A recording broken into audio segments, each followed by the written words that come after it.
Welcome to EDN 113, Living and Learning with Technology. We are currently doing topic 4, Digital Citizenship, WebQuests and Inquiry-Based Approach. This is the last part of our digital citizenship topics that we will be covering. There's your essential readings.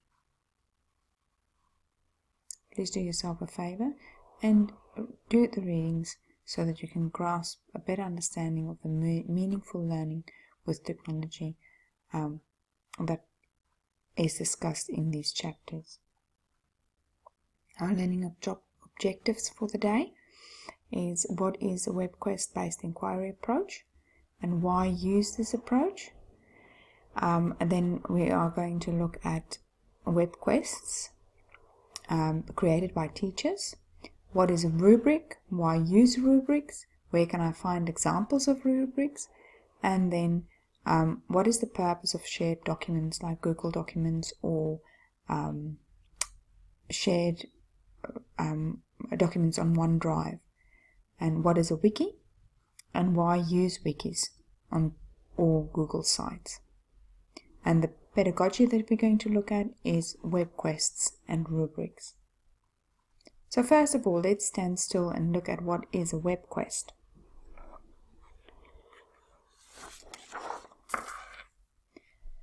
Basically, a WebQuest is an inquiry-oriented activity in which most or all of the information used by the learners is drawn from the web. WebQuests are designed to use learners' time well, to focus on using information rather than looking for it, and to support learners' thinking at the level of analysis, synthesis, and evaluation. So let's learn about the WebQuest inquiry-based approach. If you were to click on this link, it'll take you to a 2-minute video that is about the WebQuest. I'm not going to actually look at the video with you. You can do this on your own. It will look at WebQuest and the purpose, components, and how you design a good WebQuest. It will cover the range of tasks a WebQuest may be designed for, and find out what makes a good WebQuest. So, looking at the characteristics of a WebQuest, it is classroom-based. It emphasizes higher order thinking rather than just acquiring of information. The teachers pre-select the sources, the empathizing information use rather than information gathering. And then lastly, although solo WebQuests are not unknown, most WebQuests are group work, with the task frequently being split into roles. To summarize, a WebQuest can be as short as a single period lesson, or it could be as long as a month-long unit. Usually, although not always, it involves group work with a division of labor amongst the students to take on specific roles or perspectives. And it is built around the resources that is pre-selected by the teacher. So, in essence, a WebQuest is focused on the students spending their time using the information and not looking for the information. So to scaffold a WebQuest, what does a WebQuest require or look like? First you have the introduction, then you've got an overview of the task, then you've got the process, which is the step-by-step instructions that the students will follow. Then you've got the evaluation, the credits, which is your references, your conclusion, and then your about us. So when you and your group create your WebQuest, you will need to use this scaffolding for your project. And on the introduction page, you will set the context for your task, providing a real-world situation. On your task page, you will have to provide an overview of what the task is that the students will be doing and which technology they are going to use in order to create their end product. For your process page, you will outline the process to them. This includes the specific roles for the students, or list the specific web resources that the students will be using. If there's activities that they need to do leading up to the end product, that will be there as well. On the evaluation page, you will develop a set of rubrics, or a rubric with a set of criteria that you will provide to the students to enable them to actually know what's the standard of criteria expected of them when they make their end product. For your conclusion, you will summarize their learning.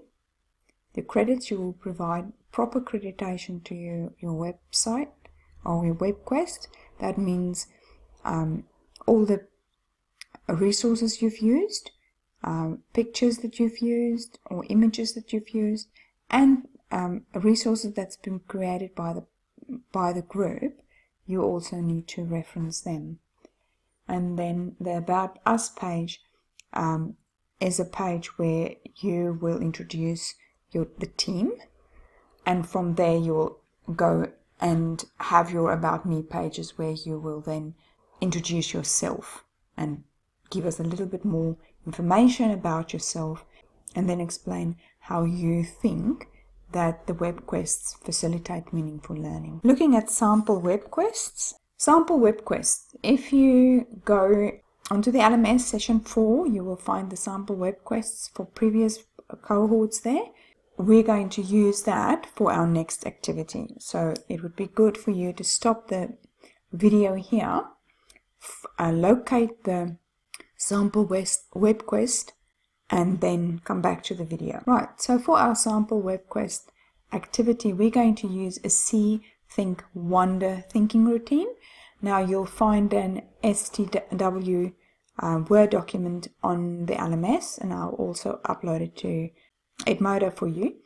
I want you to use that to answer to do this activity, and then post your responses to the Jamboard. Answer a few questions. You need to think about what have you noticed about WebQuests when you looked at the sample quests.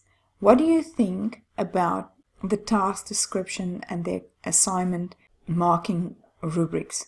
What does it make you wonder about? Okay, so post your response on this activity to the Jamboard, and that is what the document look like that you can use. If you want more WebQuests to look at Quest Garden and Zuno. They have quite a few different digital citizen WebQuests that you can look at. Bookmark them in your Digo library for further exploration down the line. For your weekly activity, you are going to use this part, so it is a good idea for you to definitely go decide whether you want to bookmark one in Quest Garden or Zuno for your weekly activity. Looking at 21st century skills, how do you think WebQuests address 21st century skills? What aspects is being addressed? Have a look and self-reflect. Okay, the next one is also a self-reflection activity where I need you to think about how does WebQuest inquiry-based learning address meaningful learning? Look at all 5 aspects and think how it addresses each of them. This is a good way for you to practice evaluating your own WebQuest on how it addresses the 5 elements of meaningful learning. And you'll have to do that for the assignment. So what is a rubric? A rubric is a set of rating scales for a series of elements reflecting different levels or types of expected performance. The purpose of a rubric is to identify important aspects of the process and product, to guide the learner's actions, to support the systematic assessment of the extent to which learners are able to address the criteria for evaluating a complex learning purpose or product, or process or product, and it provides information to the learner's performance for the purpose of improving performance. Now, the characteristics of an effective rubric is the elements, is comprehensiveness and unidimensional. Ratings, there's a distinctiveness or a clear categories. It's comprehensive, so it covers a full range of expected performance, and it's descriptive, so meaningful input for reflection and improvement. And so there's two different types of rubrics that we can look at. Holistic rubrics, that gives a description of different levels of overall performance, or analytic rubrics, where it gives descriptions of different levels of performance for each aspect or dimension of the task, which are rated separately. So this is an example of a holistic rubric. You can see that there's 0 to 5 score, and it gives you an overall description of every level. There's another one that gives you an overall description. So if you are unsatisfactory, it will be everything going in here, and if you are excellent, it will be everything ticked in that box. Whereas an analytic rubric are all the task or the aspects or the criteria is separated. You've got many single criteria listed on the one side, and you've got different levels of performance on the other side, and your total score. Another way of looking at analytical rubrics is where you have your performance criteria, you've got your level of participation or level of achievement, and there's your descriptors, and they are clear and easy to follow. So methods of scoring performance assessment. Rubrics, it's one type of rubric is not necessarily inherently better than another. They all serve different purposes. Teachers must decide which format meets their needs and the needs of the task and the students. Level of proficiency may be qualitative, so descriptive labels, or quantitative numerical scores, or both. These are two websites that you can go to for ideas on rubrics for your WebQuest. And they are also the two websites where you will find sample rubrics that you're going to use for your weekly task. So, rubric application. What we want you to do is go to task 2 on the LMS, download your marking key, have a look, pick one of your sample WebQuests that's also on the LMS, and then mark the sample WebQuests against the rubric so that you can have an idea of where these sample WebQuests did really well and where they might have their shortcomings. What could you do similar, and what should you do better, and what should you not do at all? It will give you a good indication. So this activity is really important for you to do, and I would like for you to, if you go to the LMS, the first step is to go to session 4. The next one is to find your sample quest at the bottom here, and then if you click on that, it'll give you the 4 samples. For your marking rubric, you need to go to task 2, Digital Citizenship Project, and you'll find your marking key at the bottom there. Okay, after you've done your activity, please post your response to the Jamboard. This need not be a page-long discussion. This needs just to be a few sentences on a sticky saying, yes, which sample WebQuest you looked at, and what did you find was really well done, and what did you find was could have been improved on, so that you know where to go with your own. Okay, now this part you must do during the course of this coming week at the latest. So I'm going to run through it. Some of you already started with it. I am going to just quickly go through it again. Okay, so task 2, the digital citizen project. You will find that you've got your project plan there.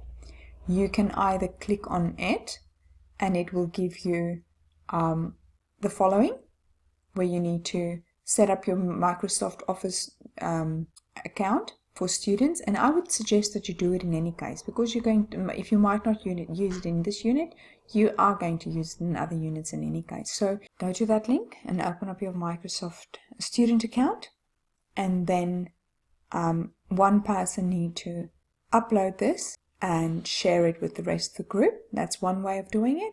The other way of doing it is to just use the copy that I made you on the shared drive in your shared folders. Okay, so once you've done that, another member of your group needs to go to open up a Google site for you. So one member is responsible for getting the whole group to share the document. Another member is supposed to open up a Google site and give every member editing rights. And if you click on this logo, it will actually show you how to create a wiki on Google Sites.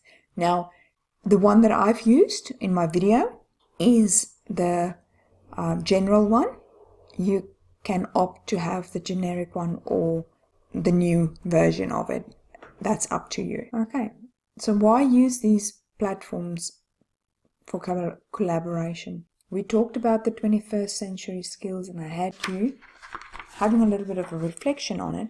Now, if we then stand still and talk about it, it is because we can use this to construct knowledge and meaning of our ideas and develop greater depth and breadth of our knowledge, peer review, work on documents at the same time, making decisions about the content and structure and purpose or presentation of information, and making complex choices and engaging in deeper reflection, thinking of the freedom to go in different directions. And we can develop the skills of writing and designing and gain insight through learners' representation of their knowledge. So for your group project plan submission, one member need to, on behalf of the whole group, submit the group project plan in a Word format by Monday the 23rd of March.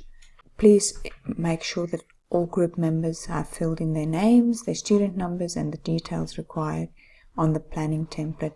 Make sure that all pages and all aspects of your planning is completed in full. Your weekly assessment task. For your weekly assessment task, you need to find a WebQuest or digital citizenship, any aspect of it, on Quest Garden or Zuno. You then have to find a rubric with at least 3 criteria with 3 levels of description for a WebQuest on digital citizenship. You may refer to RubyStar or Rompus for your rubrics. Then you need to write a 75-word review on the WebQuest and a 75-word review on the rubric, highlighting what you would include in your group assessment and what you would improve on in your group assessment. So your response will then be posted to the LMS. Please list the hyperlinks or a screenshot of your WebQuest and the rubric that you used and your review. So for the hyperlinks or screenshot of the WebQuest and a hyperlink or a screenshot of the rubric, you'll get half a mark each. And then for your reviews, you'll have 1 mark for the review on the WebQuest and 1 mark for the review on the rubric. Right, post your responses to the LMS under topic 4, weekly assessment activity rubrics. Thank you very much, and that is or I will talk to you on Wednesday night at 7 o'clock.